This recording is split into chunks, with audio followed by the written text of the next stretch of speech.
How my mother saved my marriage. Once upon a time, in a quiet little town nestled between rolling green hills, a young man named David fell in love with a woman named Sarah. She was kind, intelligent, and full of laughter, everything David had ever dreamed of in a wife. Their love blossomed like the first flowers of spring, and soon, they were married in a beautiful ceremony, under the golden glow of the evening sun. At first, their home was filled with joy and laughter, but as the days turned into months, a small cloud began to form over their happiness. It wasn't a storm of anger or distrust, it was something much simpler but equally troubling. Sarah, for all her wonderful qualities, could not cook.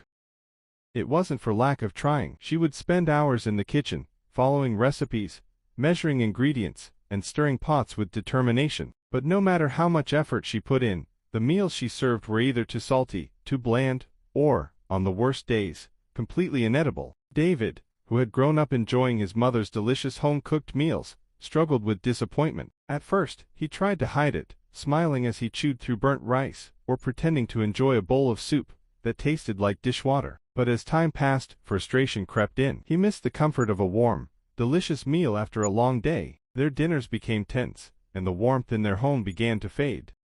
David didn't want to hurt Sarah's feelings, but deep inside, he feared that their love would be strained by something as simple as food. And so, in his quiet desperation, he turned to the one person he believed could save him, his mother. One evening, David visited his mother, a wise and gentle woman named Margaret, and poured his heart out. He spoke of his love for Sarah but also of the growing distance between them. Margaret listened patiently, a soft smile on her lips. When David finished, she placed a comforting hand on his. "My dear son," she said, "marriage is not built on perfect meals, but on patience and love. Still, if this is troubling your heart, let me help."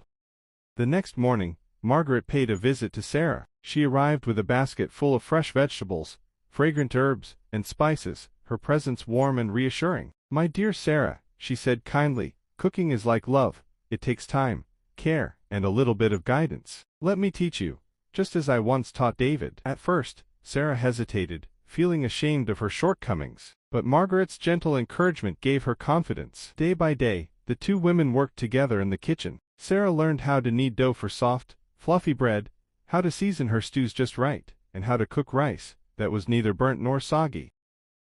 She wasn't perfect at first, there were still a few disasters along the way, but with each passing day, her meals improved. More importantly, she and Margaret formed a deep bond, laughing over flour-covered aprons, and the occasional over-salted dish.